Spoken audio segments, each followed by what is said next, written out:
कौन कहता है आपको झारखंड हिस्ट्री समझ नहीं आता?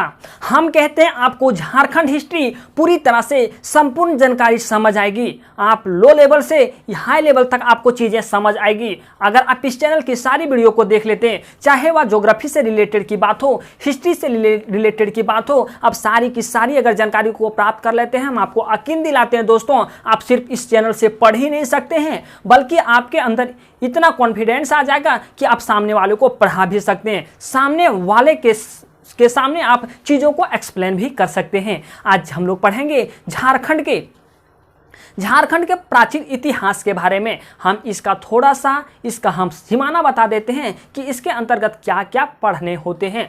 झारखंड के प्राचीन इतिहास में जैन धर्म से रिलेटेड जानकारी प्राप्त करने हैं, बौद्ध धर्म से रिलेटेड जानकारी प्राप्त करने हैं, नागवंशी के बारे में पढ़ने हैं और मुंडाओं के बारे में पढ़ने हैं। मुंडाओं का आगमन कैसे हुआ, कब हुआ, उनका यहाँ प्रभाव क्या था, और नागवंशी जितना हो पाए इस वीडियो में हम कवर करने की कोशिश करेंगे। अगर इस वीडियो में कुछ छूट जाता है तो अगले वीडियो में आप लोग को बता दिया जाएगा। इससे पहले अगर आप इस चैनल पे नए हैं तो इस चैनल को सब्सक्राइब करें, वीडियो को लाइक करें, वीडियो को शेयर करें ताकि द यूनिक क्लासेस की फैमिली मेंबर बढ़ सके और द यूनिक क्लासेस अधिक से अधिक चीज़ों की उपलब्धता करवा सके। आइए दोस्तों हम लोग स्टार्ट करते हैं जैन धर्म से। जैन धर्म जैसा कि आपको पता है कि हमारे जो राज्य की सबसे उच्च स्थल अगर देखा जाए तो पारसनाथ की पहाड़ है। तो ये पारसनाथ, अगर जैन धर्म का आगमन हमारे राज्य में नहीं होता, हमारे इस क्षेत्र में नहीं होता, तो पारसनाथ पहाड़ का नाम कोई और नाम होता। पारसनाथ पहाड़ के नाम से हम लोग उसे नहीं जानते, पारसनाथ पहाड़ का नाम कुछ और होता। आपको ये दिमाग में आ जानी चाहिए कि पारसनाथ जो पहाड़ है वह गिरिडीह जिले में स्थित है और पारसनाथ पहाड़ की ऊंचाई अगर मीटर में भी बात की जाए तो 1365 मीटर है और अगर फीट में बात की जाए तो 4478 फीट है। आइए अब हम लोग स्टार्ट करते हैं जैन धर्म का वास्तविक, जो हम लोग इतिहास अगर पढ़ते हैं इसका प्राचीन इतिहास के बारे में कि जैन धर्म झारखंड में प्रचलन होने का सबसे प्रमुख कारण क्या था। इनके प्रमुख कारण पढ़ेंगे। आइए हम लोग स्टार्ट करते हैं।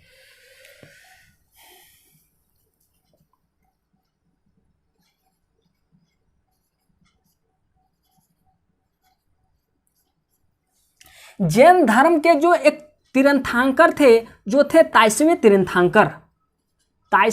तीर्थंकर, उन्हें जिसे झारखंड के एक ईसरी पर्वत, ताइसवें तीर्थंकर, झारखंड के एक ईसरी पर्वत, ईसरी पहाड़ी पर उन्हें निवारण प्राप्त हुआ।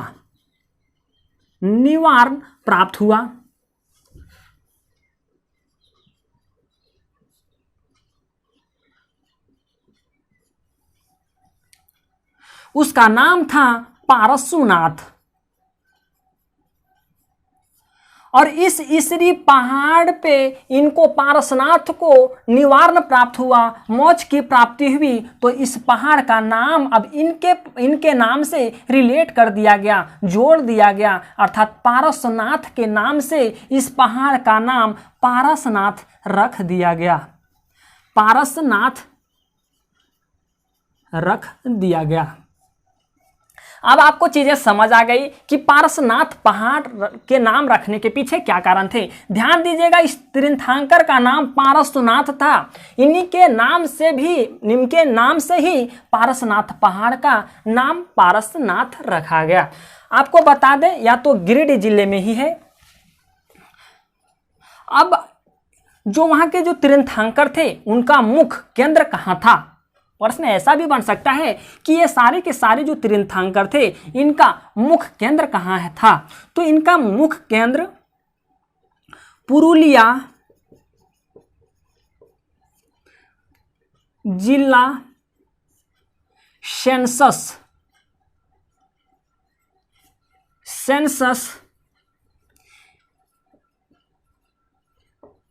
हेडबुक के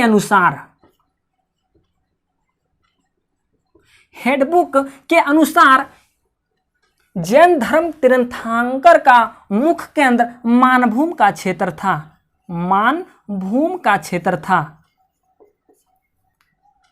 अब आपके दिमाग में प्रश्न ये आ रहा होगा कि मानभूम का क्षेत्र वास्तव में होता क्या है। मानभूम का क्षेत्र वास्तव में होता क्या है। ना तो ये मानभूम कोई जिला है, तो वास्तव में मानभूम का क्षेत्र क्या है। घबराने की बात नहीं है दोस्तों। मानभूम का क्षेत्र के अंतर्गत आपका धनबाद जिला और बोकारो जिला आता है। अगर मानभूम का कहीं बात करें, कोई अगर आप बुक पढ़ते हो तो वहाँ मानभूम का वर्णन मिलता है, तो आपके दिमाग में आ जाना चाहिए कि धनबाद और बोकारो जिला की बात कर रहा है।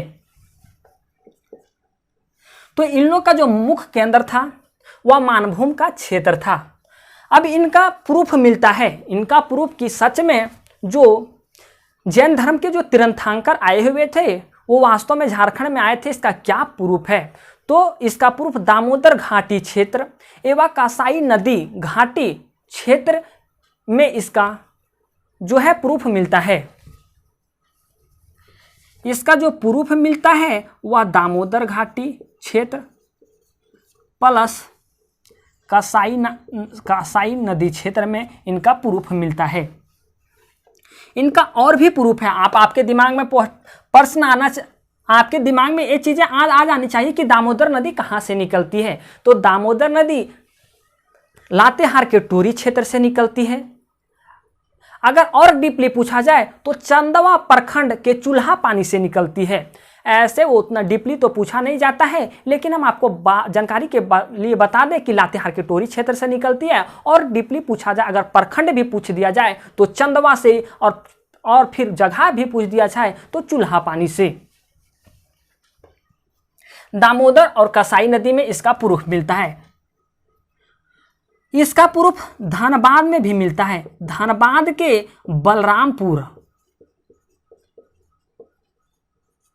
बलरामपुर में, पर्रा में और कतरास में इनके साक्ष्य मिलते हैं। इनके अवशेष मिलते हैं।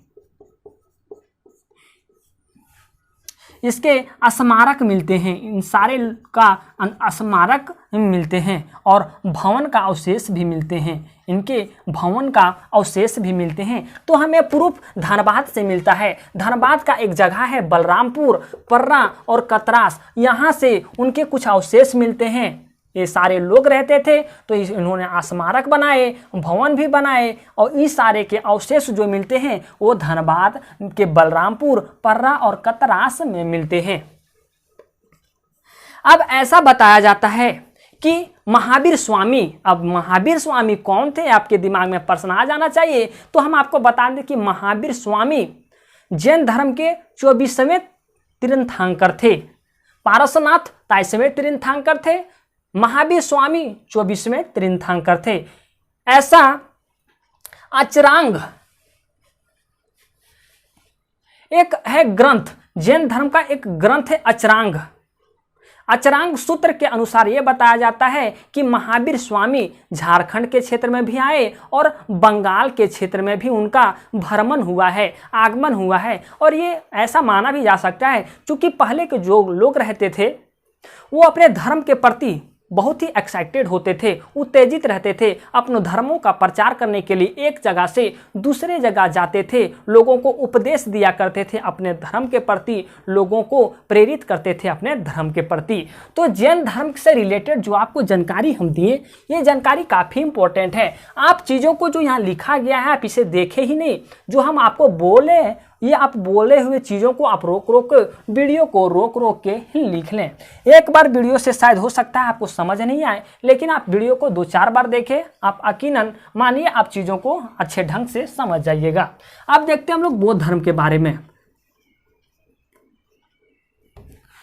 आप इसे स्क्रीनशॉट ले लें।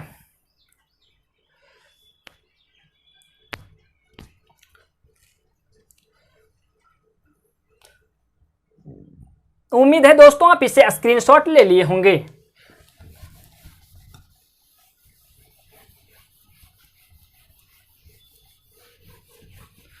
अब बौद्ध धर्म का प्रचार कैसे हुआ, कैसे माना जा सकता है कि बौद्ध धर्म का प्रचार हमारे झारखंड में भी हुआ। देखिए यहाँ जो बौद्ध धर्म से रिलेटेड अवशेष मिले गए हैं, साक्ष्य मिले हैं, मूर्तियां मिले हैं, तो इनसे पता चलता है कि बौद्ध धर्म का प्रचार प्रसार बड़े जोर शोर से हमारे झारखंड जैसे राज्य में भी हुआ है।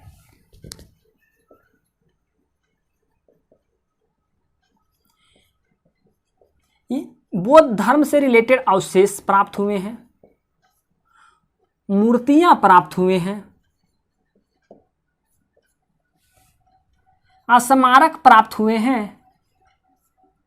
इन सारे प्रूफों के तहत हम ये कह सकते हैं कि बौद्ध धर्म का प्रचार प्रसार यहां भी हुआ है।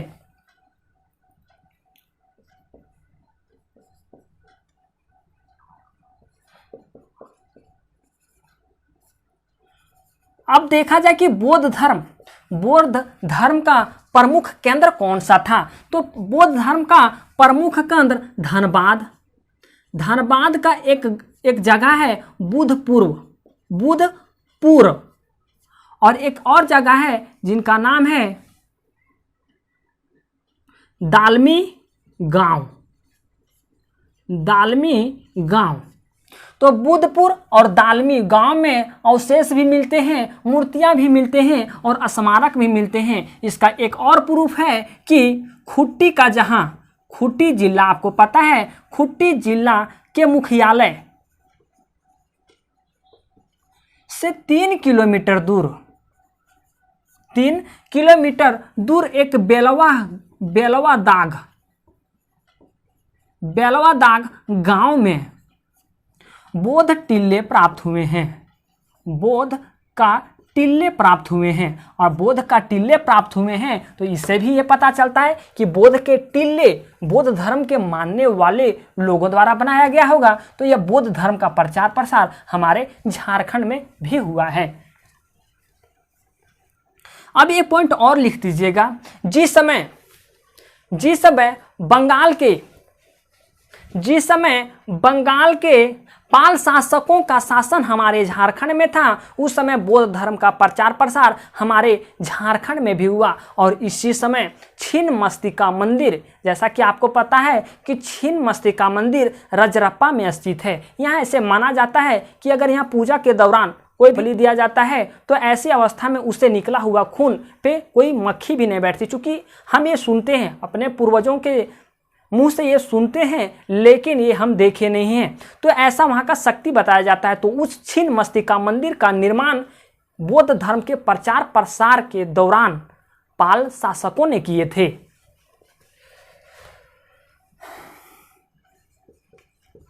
बंगाल के पाल शासकों ने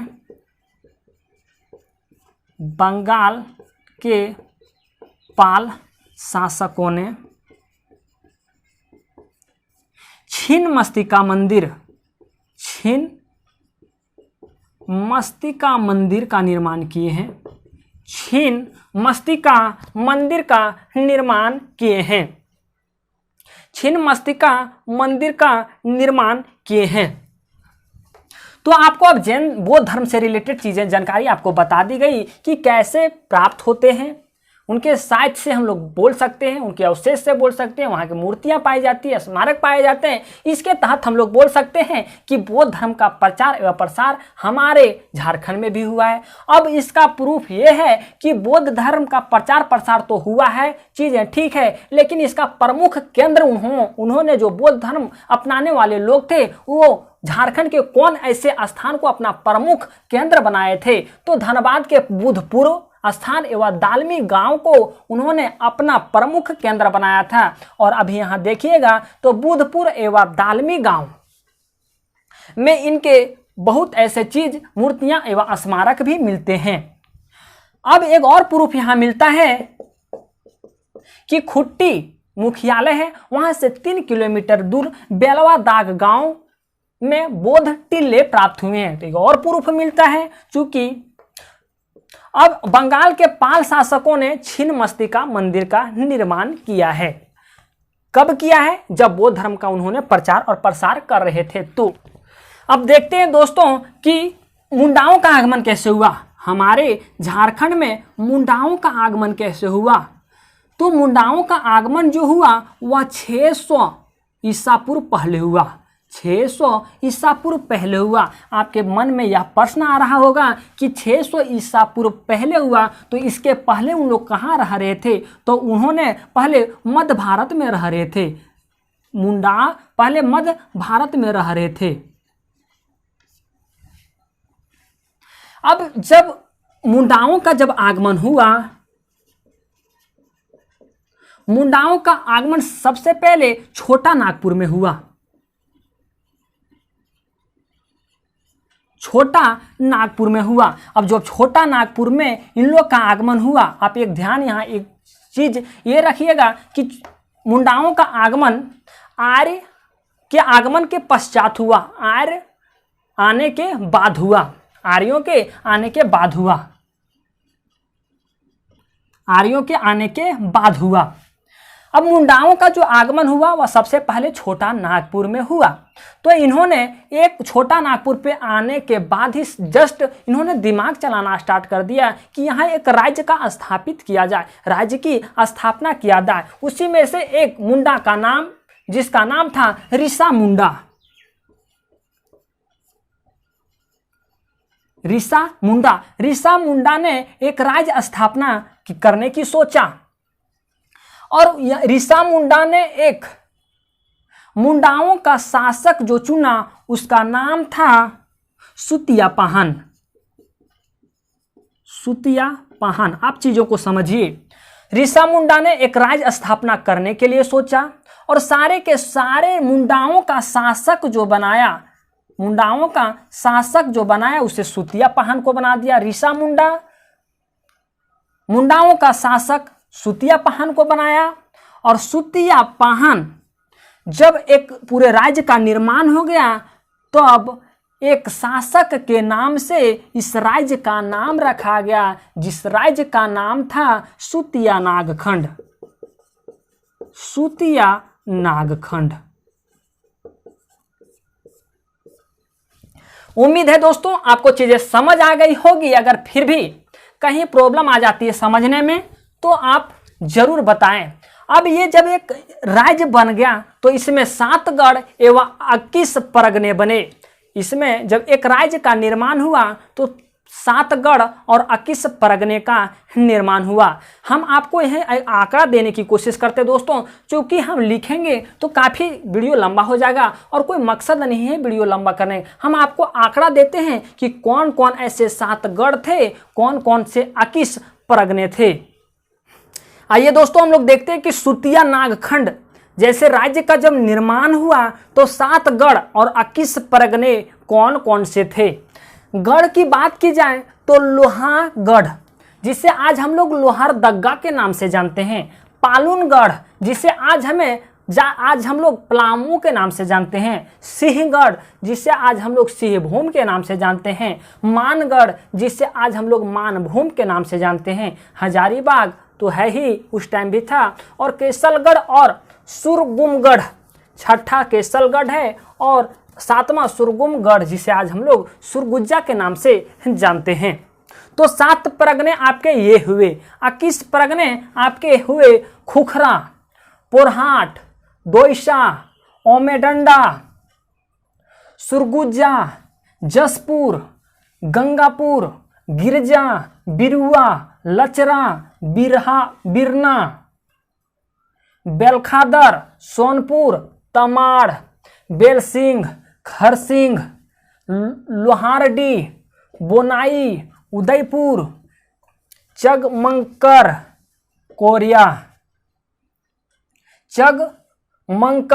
कोरिया। उम्मीद है दोस्तों यह आपको वीडियो समझ आया होगा। अगर फिर भी किसी तरह की डाउट या किसी तरह की परेशानी आ जाती है तो आप नीचे दिए गए कमेंट बॉक्स में बेहिचक कमेंट कर सकते हैं। हम आपको अलग वे में समझाने की कोशिश करेंगे, अलग तरीके से समझाने की कोशिश करेंगे। अगर आपको फिर भी किसी प्रकार की अगर कोई एक विशेष टॉपिक से रिलेटेड चीज़ें भी अगर आपको समझनी हो या जाननी हो तो आप बेहिचक बोल सकते हैं। लेते हैं आपसे विदा।